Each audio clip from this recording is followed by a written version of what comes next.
Hopefully I didn't hit someone. Hello everyone, welcome to the Watch Poplars. Today I'm going to be talking about Alnus Rhombifolia, the white alder. This is a very special tree because of it has an interesting style of growth. And I've actually, I'm here in the San Pablo Creek, the one I toured somewhere near August 15th. It could have been the 14th. But yeah, and I brought my alder bonsai, and there's my rock I want to sit on, so yeah, I'm sitting. So I have it just kind of cleaning out that tap water that I saturated the soil with this morning. This is hopefully rainwater. It probably has other stuff in it, but it's as natural as it gets. Rainwater just happens to work better than tap water. It just seems to do a lot. The trees seem to like rainwater a lot more than tap water. Very subtle difference in the stuff in the water, but rainwater has like the stuff that trees really like. I don't know what is in rainwater, but I guess it's just pure water.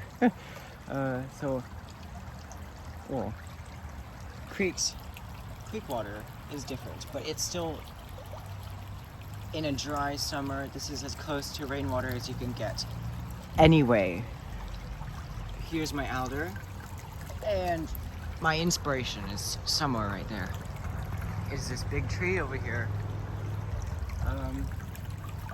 So I have my alder being watered, and yeah, it's in its second year of growing. This is the one that grew 2 feet last year from seed, and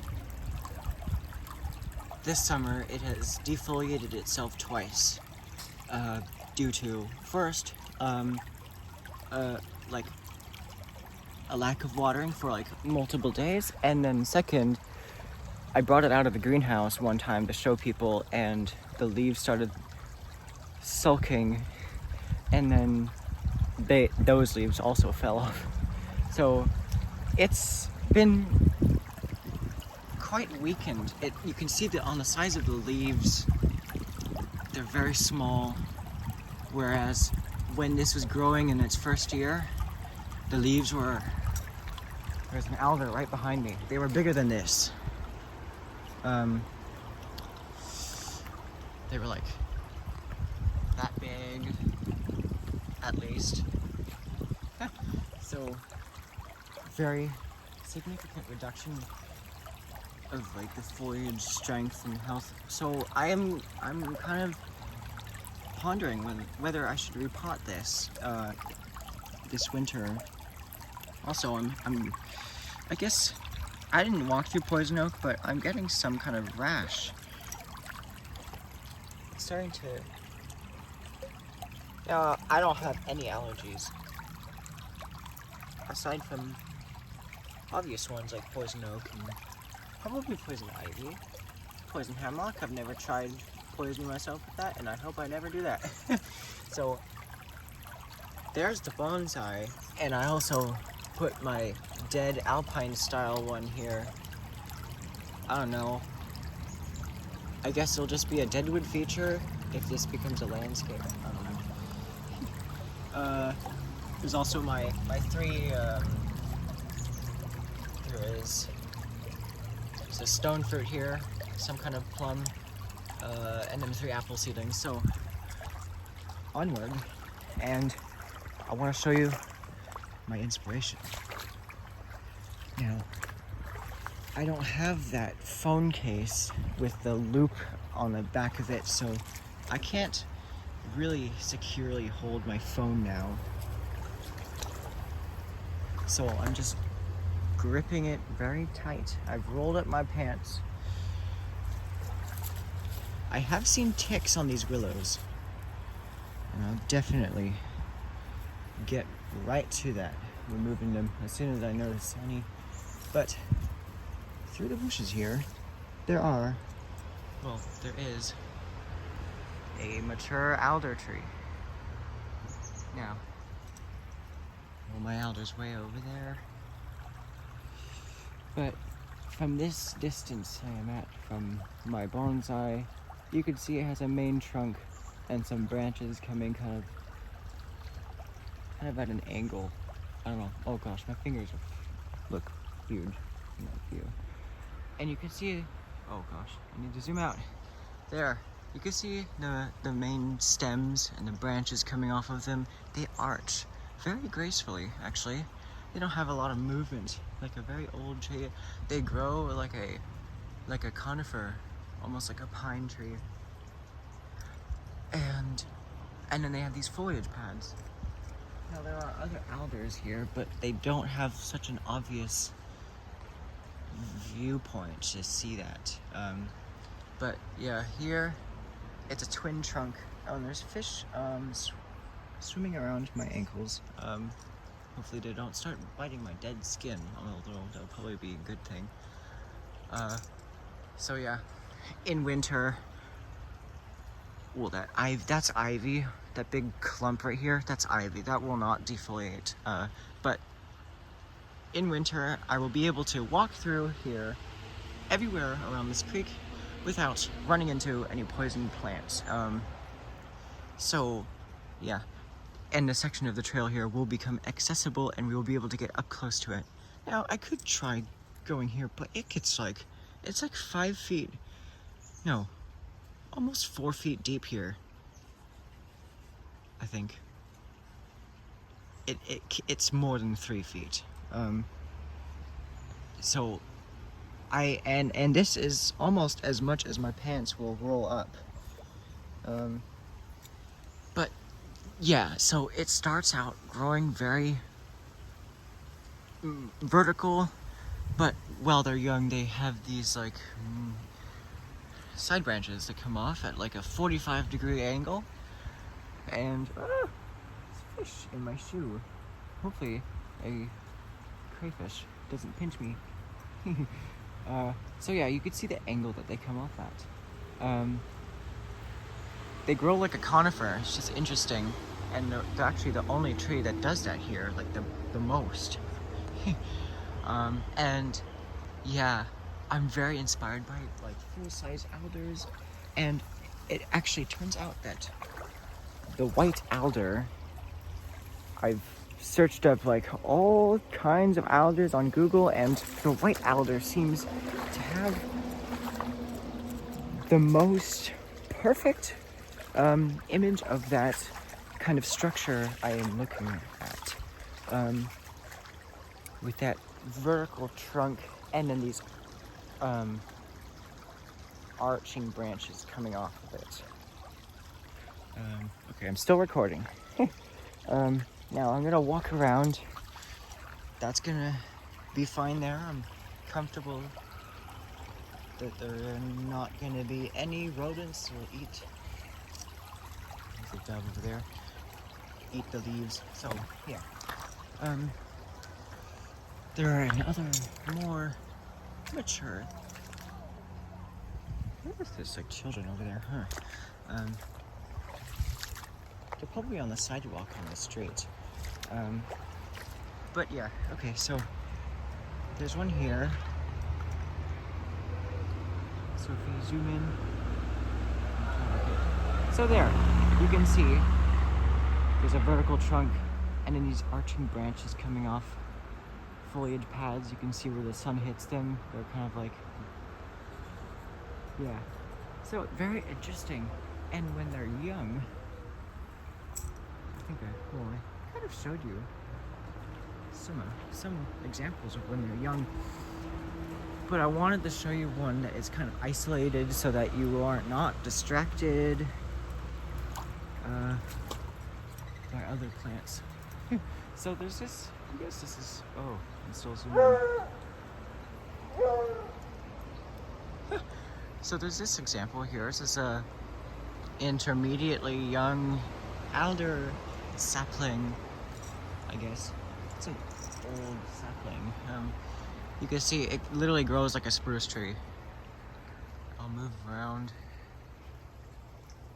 You can see the whole tree. So yeah, it grows very vertical, and then these sprouts, I don't know, like my fingers can't do that, but yeah. Here, it's a bit of a more unhealthy one, but well, actually it's grown quite a bit, so maybe it's not unhealthy. It's probably just because it's restricted. It's growing straight out of the rock. So it grows very vertical and coniferous like, and those branches will eventually, well, the lower ones will die off and they'll bend down and die, but the top ones will probably, one of those at the very top will become one of the lower branches in the image of this tree's full size image. And yes. Now, about the other details about alder seasonally. Alders break dormancy in very early in spring. Early February last year, my alder leafed out, and then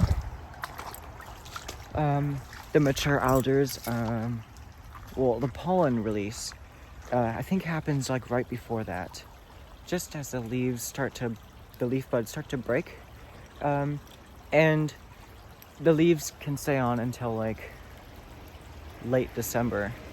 So the leaves fall off very late. However, they don't get any fall colors at all.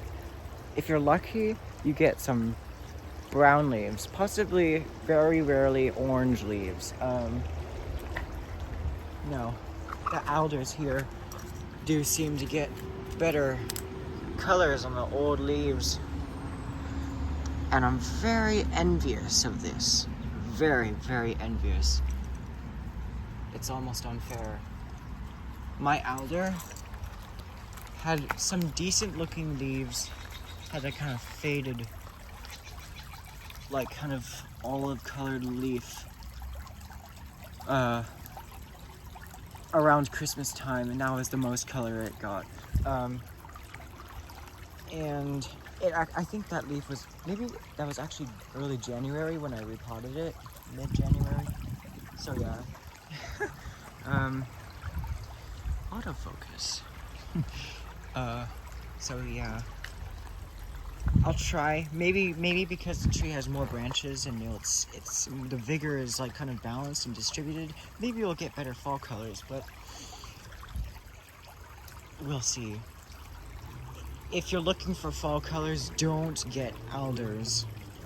Plus, they're really, really picky about how much water. I mean, actually, they're not picky. They just love water. These alders are growing in this creek, and in winter, they are surrounded by water. And as I mentioned twice in 2 videos, everything here was buried in like almost 10 feet of water. It was almost probably overtopping this kind of barrier. It's like, how much is this? So like from here to there, it's like at most 10 feet tall from here to there. So yeah, they were buried like halfway with water, and they do pretty well. You could see, this is how you can tell they're very healthy. So it starts growing there, and then it goes here, and that's like 2 feet of growth. They're very fast growing trees. This one started from there, and it's grown almost 3 feet, probably 3 feet, and now it's starting to get some sub branches coming off of it. It's like there, yeah, so in 1 year, my alder had some sub branches coming off of it, just like that. That's how you can tell it's very vigorous. So if you just water them, if you keep them moist, you can probably even keep a shallow tray filled with water under them, and they'll do perfectly fine, just like willows.